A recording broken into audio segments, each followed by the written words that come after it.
নমস্কার, দেখছেন talk to Bangla. আমি অভিষেক করেছি আপনাদের সাথে। এই মুহূর্তে যে খবর নিয়ে উপস্থিত হয়েছি, চিরাগ পাসওয়ান এই মুহূর্তে সরাসরি একটি বয়ান সামনে রেখেছেন এবং সেই বয়ানটা কিন্তু রীতিমতন ভাইরাল হয়ে গিয়েছে। কারণ সংখ্যালঘু সম্প্রদায় কিংবা মুসলিম সম্প্রদায়কে তিনি যা নয় তাই বলেছেন এবং তাদেরকে ব্যবহার করছে ইন্ডিয়া অ্যালায়েন্স, তাছাড়া আর কিচ্ছু করছে না, তেমন বক্তব্য চিরাগ পাসওয়ান রাখছেন। এবং কয়েকদিন আগে গিরিরাজ সিং যে বক্তব্যটা রেখেছিলেন, নেমো হারাম, গাদ্দার, এই সমস্ত কথা বলেছিলেন সংখ্যালঘু সম্প্রদায়ের উদ্দেশ্যে, তার পরবর্তীতে চিরাগ পাসওয়ানের এই ধরনের যে বক্তব্যটা উঠে এলো, সেটা অবশ্যই অনেকে মনে করছেন কিন্তু বেশ খানিকটা প্রভাব ফেলবে ভোটের মার্কেটে। তার কারণ এই মুহূর্তে চিরাগ পাসওয়ান তিনি যে বক্তব্যটা রেখেছেন সেটা রীতিমতন কিন্তু বেশ খানিকটা অসম্মানজনক। এবং চিরাগ পাসওয়ান তিনি 5 জন এমপি তার রয়েছে এবং ওয়াকফ অ্যামেন্ডমেন্ট বিল সেটা নিয়ে যখন ভোটাভুটি হয়েছিল সংসদে, তখন কিন্তু চিরাগ পাসওয়ান, আপনাদের মনে রাখতে হবে, এনডিএ কে সম্পূর্ণ সমর্থন করেছিল এবং সেই ওয়াকফ অ্যামেন্ডমেন্ট বিল সংক্রান্ত সম্পূর্ণ বিষয়টা যখন সামনে এসেছিল, তখন জেডিইউ ছেড়ে 5 জন সংখ্যালঘু নেতা তারা সম্পূর্ণ সরে গিয়েছিল এবং তারা কিন্তু মেনে নেয়নি ওয়াকফ অ্যামেন্ডমেন্ট বিল সংক্রান্ত বিষয়টা। তাই সেটারও কিন্তু একটা প্রভাব এই মুহূর্তে বিহার ভোটে পড়বে, তেমনই অনেকে মনে করছেন। সুতরাং এই মুহূর্তে সংখ্যালঘু সম্প্রদায়কে টার্গেট করা, সেটা কি কোথাও গিয়ে ভারতীয় জনতা পার্টির একটা স্ট্র্যাটেজি হয়ে যাচ্ছে হিন্দু ভোট ব্যাংকটাকে একত্রিত করার জন্য? সেটা কি আদৌ বাস্তবে সম্ভব? সেই প্রশ্ন যেমন উঠছে, তার সঙ্গে আরেকটা গুরুত্বপূর্ণ ফ্যাক্টর সামনে আসছে যে কায়স্থ ভোট ব্যাংকটা এই মুহূর্তে বিচলিত। তার কারণ পাটনাতে কুমড়ার বলে একটা জায়গায়, সেখানে 5 বারের বিধায়ক ছিলেন অরুণ কুমার, যিনি একজন কায়স্থ সম্প্রদায়ের মানুষ এবং তার সঙ্গে কায়স্থদের সম্পূর্ণ সমর্থনটা রয়েছে।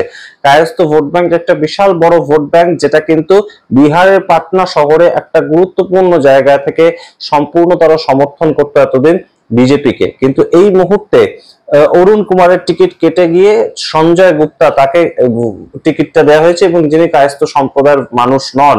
সেই ক্ষেত্রে এই কুমড়ার জায়গার যে মানুষ, তারা কায়স্থ সম্প্রদায়ের সম্পূর্ণ তারা সমর্থন করছেন। এই মুহূর্তে জেনসুরাজ দল থেকে যাকে একজনকে প্রফেসর মানুষ, তাকে সেখানে টিকিট দেওয়া হয়েছে এবং তিনি সম্প্রদায় হিসাবে তিনি কায়স্থ সম্প্রদায়ের মানুষ। সুতরাং কায়স্থ সম্প্রদায় এবং সংখ্যালঘু সম্প্রদায় উভয় কিন্তু এই মুহূর্তে চটে আছে এনডিএর উপরে। এটা একটা বড় সড় প্রভাব ফেলবে।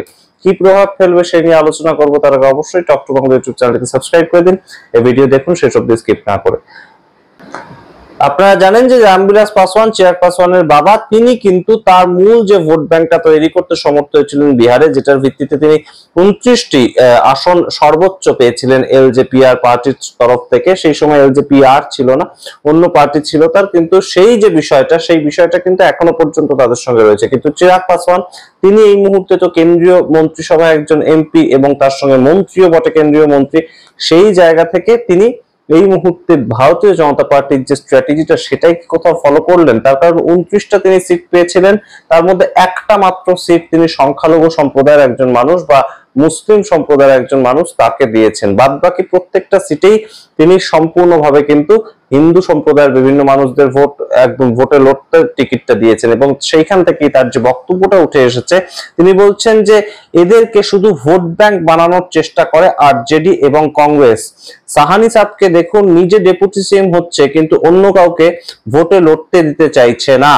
অর্থাৎ মুকেশ সাহানির কথা তিনি বলছেন, নিজে তিনি ডেপুটি সিএম হচ্ছেন কিন্তু অন্য কাউকে ভোটে লড়তে দিতে চাইছেন না। এবং যখন রিপ্রেজেন্টেশন তার দরকার পড়ে, তখন কোনোভাবেই সংখ্যালঘু সম্প্রদায়ের কাউকে এরা এগিয়ে দেবে না। এই কথাটা কে বলছেন? চিরাগ পাসওয়ান, যার দল থেকে একজন মাত্র সংখ্যালঘু সম্প্রদায়ের মানুষ টিকিটটা পেয়েছেন। সুতরাং তার মুখে কি এই কথাটা মানায় নাকি, যিনি কয়েকদিন আগে ওয়াকফ অ্যামেন্ডমেন্ট বিল সংক্রান্ত বিষয়ের সময় বলেছিলেন যে ওয়াকফ অ্যামেন্ডমেন্ট অত্যন্ত জরুরি দরকার, কারণ ওয়াকফ যে আইনটা সেটা কখনোই সঠিক জায়গায় নেই দাঁড়িয়ে, সেই জন্য তাকে একদম নরেন্দ্র মোদীকে সমর্থন করতে হবে। 5 জন তার যে এমপি, সেটা দিয়ে তিনি সমর্থন করেছিলেন। সেই চিরাগ পাসওয়ান এখন মুসলিম সম্প্রদায়ের ভোট ব্যাংক, সেটাকে কিভাবে আরজেডি কাজে লাগাচ্ছে সেটা নিয়ে কথা বলছে। এবার তারপরে আপনাদের বলি যে তার সঙ্গে তিনি আরো বক্তব্য রেখেছেন। তিনি কি বক্তব্য রেখেছেন? ফেসবুকে একটি তিনি পোস্ট করেছেন, সেই পোস্টটা আপনাদের পড়ে শোনাই। আমার নেতা 2005 সালে আমার বাবা মৃত রামবিলাস পাসওয়ান জি মুখ্যমন্ত্রী মুসলিম একজনকে বানানোর জন্য নিজের দলকে পর্যন্ত বিসর্জন দিয়েছেন, তাও আপনারা সমর্থন দিলেন না। 2005 সালের কথা বলছেন যে একজন মুসলিম মানুষ মুখ্যমন্ত্রী হবে বিহারে, সেইটার জন্য রামবিলাস পাসওয়ান চেষ্টা করেছিলেন। এটা একদম সঠিকই একটা বিষয়। তিনি 2005 সালে তার 29 জন যে বিধায়ক ছিল সেটা দিয়ে তিনি চেষ্টা করেছিলেন। তার পরবর্তীতে তিনি লিখছেন আরজেডি 2005 সালেও মুসলিম মুখ্যমন্ত্রীর জন্য প্রস্তুত ছিল না, আজ 2025 সালেও মুসলিম মুখ্যমন্ত্রী দিতে তারা রাজি নয়, এবং তারা রাজি নয় উপমুখ্যমন্ত্রীও মুসলিম কেউ হোক। তার পরবর্তীতে তিনি লিখছেন ভাতৃপ্রতিম ভোট ব্যাংক হিসাবে থাকলে সম্মান এবং অংশগ্রহণ কিভাবে পাবেন? সংখ্যালঘু সম্প্রদায়ের যে ভোট ব্যাংক কিংবা তাদের যে মানুষজন, তাদেরকে কিন্তু একদম সরাসরি অ্যাটাক করছে যে আপনারা ভাতৃপ্রতিম সংখ্যালঘু সম্প্রদায় হয়ে থাকছেন, আপনারা কখনোই মূল যে একদম সত্তা, মূল যে শাসন ক্ষমতা সেখানে ঢুকতে পারছেন না, তাহলে আপনারা কিভাবে এই মুহূর্তে আরজেডিকে সমর্থন করেন? কিন্তু যে প্রশ্নটা উঠছে যে এই যে সামগ্রিকভাবে আরজেডি বা মহাগঠবন্ধন যতজনকে ভোটে দাঁড় করিয়েছে সেই সংখ্যাটা হচ্ছে 255, অর্থাৎ বিভিন্ন সিটে ফ্রেন্ডলি ফাইট হচ্ছে, সেই জায়গা থেকে 243টা মোট আসন 255 জন দাঁড়িয়েছেন, 12 জন বেশি। কিন্তু তার মধ্যে 30 জন প্রার্থী আছেন সমস্ত দল মিলিয়ে, সিপিএম, সিপিআই, আরজেডি, কংগ্রেস, প্রত্যেকটা দল মিলিয়ে 30 জন এমন আছেন যারা সংখ্যালঘু সম্প্রদায়ের মানুষ, এবং 67 জন যারা আছেন তারা যাদব সম্প্রদায়ের মানুষ। ঠিক এবার আপনারা চলে আসুন এনডিএ, যারা এই কথাটা বলছেন, গিরিরাজ সিং যাদের মন্ত্রী, চিরাগ পাসওয়ান যাদের মন্ত্রী, যারা সংখ্যালঘুদের নিয়ে এই কথাটা বলছেন, সেই 5 জন মাত্র মুসলিম সম্প্রদায়ের মানুষ সম্পূর্ণ এনডিএ থেকে রয়েছে। তার মধ্যে বিজেপির কিন্তু একজনও নেই, যে নরেন্দ্র মোদী সবকা সাথ সবকা বিকাশ তার স্লোগান নিয়ে চলেন সবসময়, সেই নরেন্দ্র মোদী দল থেকে একজনও, 101 জন মানুষ তারা ভোটে দাঁড় করিয়েছেন, একজনকেও সংখ্যালঘু সম্প্রদায়ের মানুষ হিসেবে দাঁড় করাননি। এছাড়া পরবর্তীতে 5 জন মুসলিম কিন্তু তারা দাঁড় করাতে পেরেছেন সম্পূর্ণ এনডিএ থেকে, তার মধ্যে একজন মাত্র চিরাগ পাসওয়ানের দল থেকে দাঁড়িয়েছে, তার নাম কালামউদ্দিন, সবাই আপনারা চেনেন। তাকে পরবর্তীতে অ্যারেস্ট করা হয় এবং পরবর্তীতে তার নামও প্রত্যাহার করে নেওয়া হয়, সেগুলো অন্য বিষয়, কিন্তু দাঁড় করানো হয়েছিল তাকে। আর 4 জন জেডিইউ থেকে দাঁড়িয়েছে। এবার আপনাদের সামগ্রিকভাবে বলি, চিরাগ পাসওয়ানের এই বক্তব্যকে নিয়ে একদম পাল্টা দিয়েছেন তেজস্বী যাদব। তেজস্বী যাদব কোট আনকোট বলছেন যারা মুসলমানদের পাকিস্তানে পাঠানোর কথা বলে, যাদেরকে বিজেপি অনুপ্রবেশকারী বলে আখ্যা দেয়, তাদের ডেপুটি সিএম বানানোর কথা বলছে বিজেপি। বিজেপি এত কেন মুসলিমদের ঘৃণা করে? অর্থাৎ সরাসরি কিন্তু একদম তীব্র কটাক্ষ চিরাগ পাসওয়ানকে থেকে শুরু করে গিরিরাজ সিংকে পর্যন্ত। কারণ কয়েকদিন আগেই গিরিরাজ সিং বলেছিলেন যে তিনি মুসলিমদের নেমক হারাম এবং একদম সরাসরি গাদ্দার মনে করেন। সেই বিষয়টাই কি কোথাও গিয়ে চিরাগ পাসওয়ানের কথা থেকে উঠে এলো না?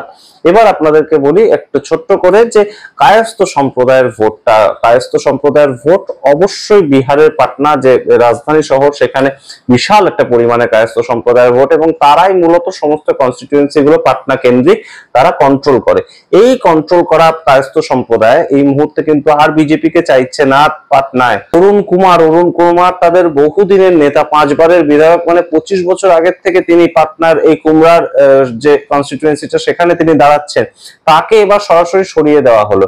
এই যে সম্পূর্ণ বিষয়টা ঘটলো সেটা কখনোই ভালোভাবে তারা মেনে নিতে পারেনি। অর্থাৎ 2000 সাল থেকে একজন বিধায়ক রয়েছেন, সেখানে নিশ্চয়ই তিনি ভালো কাজ করছেন কিংবা তার একটা পরিচিতি রয়েছে, তার একটা হোল্ড রয়েছে, তাই জন্যই তিনি বিধায়ক সেখানকার। তাকে সরিয়ে দিল বিজেপি এবং সঞ্জয় গুপ্তা বলে একজন নতুন মানুষ তাকে নিয়ে আসলো, এবং কায়স্থ সমাজ সম্পূর্ণ রাস্তায় নেমে এই মুহূর্তে সেটা বিরোধিতা করছে, এবং তারা বলে দিয়েছে যে সেই সিট থেকে জনসুরাজ যে ব্যক্তিকে দাঁড় করেছে, প্রফেসর মানুষ এবং তিনি নিজেও কায়স্থ সম্প্রদায়ের মানুষ, তাকে সমর্থন জানাবেন। সুতরাং সম্পূর্ণ বিহার বা কিংবা সম্পূর্ণ পাটনার যে শহরাঞ্চলের জায়গাগুলো, সেখানে যদি কায়স্থ সম্প্রদায়ের ভোটটা তারা না পায় এবং তার সঙ্গে একদম সরাসরি এই সংখ্যালঘু সম্প্রদায়ের ভোট, যেটা মোটামুটি বিহারে 20% বেশি, সেই ভোটটা তারা না পায়, তাহলে কিন্তু এই মুহূর্তে অবশ্যই আর যাই হোক না হোক বেশ খানিকটা ভোটের ভিত্তিতে প্রত্যেকটা কনস্টিটিউয়েন্সিতে পিছিয়ে থাকবে ভারতীয় জনতা পার্টি এবং তাদের সমর্থিত এনডিএ গভর্নমেন্ট। সেটাই কি তারা চাইছে? এই স্ট্র্যাটেজিটা কি বারংবার তারা নিজের করে নিতে চাইছে যে হিন্দুরা মুসলিমদেরকে অ্যাটাক করলে, যে দল মুসলিমদেরকে অ্যাটাক করে বা যে জোট মুসলিমদেরকে অ্যাটাক করে, সেই জোট সম্পূর্ণভাবে হিন্দুদেরকে রক্ষা করবে, এই একটা বিষয়কে তারা তুলে আনতে চাইছে? এবং সেটার মাধ্যমে কি চিরাগ পাসওয়ান থেকে গিরিরাজ সিং এর মতো নেতারা তারা মাঠে একদম নেমে পড়েছে যে অনুপ্রবেশ নিয়ে তো এখন কিছু বলা যাবে না, কারণ বিহারের যে এসআইআরটা হয়েছে সেখানে তো অনুপ্রবেশকারী পাওয়া যায়নি। তাহলে এই মুহূর্তে একদম হিন্দু মুসলিম সেইটা নিয়ে একদম তাদেরকে টার্গেট করে কথা বলা, এইটাই কি তাদের ভোটের স্ট্র্যাটেজি? আমরা এই মুহূর্তে কিন্তু সেরকম অনেকেই মনে করছে। এবং তার সঙ্গে যে বিষয়টা বেরিয়ে আসছে যে এই মুহূর্তে আরজেডি থেকে শুরু করে ইন্ডিয়া অ্যালায়েন্স তারা কিন্তু বেশ ভাবনা চিন্তা করছে যে সংখ্যালঘু সম্প্রদায়ের ভোট সেটাকে যাতে সম্পূর্ণ নিজেদের দিকে আনা যায়। পিছিয়ে পড়া আদিবাসী সম্প্রদায়ের ভোট, অতি পিছিয়ে পড়া মানুষ, তাদের ভোটটা, সীমান্তবর্তী অঞ্চলের মানুষের ভোটটা যাতে নিজেদের দিকে নিয়ে আসা যায় সেই চেষ্টা। শেষ উত্তর দেবে 14ই নভেম্বর, 6ই নভেম্বর এবং 11ই নভেম্বর 2 দফায় ভোট হবে। তার ভিত্তিতে কি রেজাল্ট বেরিয়ে আসে অবশ্যই সেটা আপনাদের সামনে রাখবো। আপনারা সবাই জানেন এই মুহূর্তে প্রতি মুহূর্তে পট পরিবর্তন হচ্ছে রাজনীতির, যতক্ষণ না পর্যন্ত রেজাল্ট বেরোচ্ছে ততক্ষণ কিছুই বলা যায় না।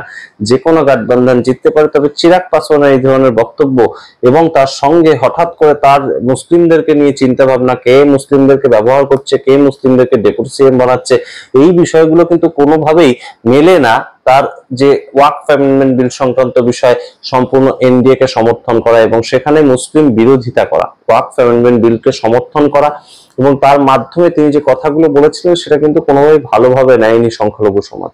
আপনারা কি মনে করেন সামগ্রিক রিপোর্টের ভিত্তিতে অবশ্যই কমেন্ট বক্সে কমেন্ট করুন। দেখতে থাকুন টক টু বাংলা, অবশ্যই টক টু বাংলা ইউটিউব চ্যানেলকে সাবস্ক্রাইব করে দিন। ধন্যবাদ।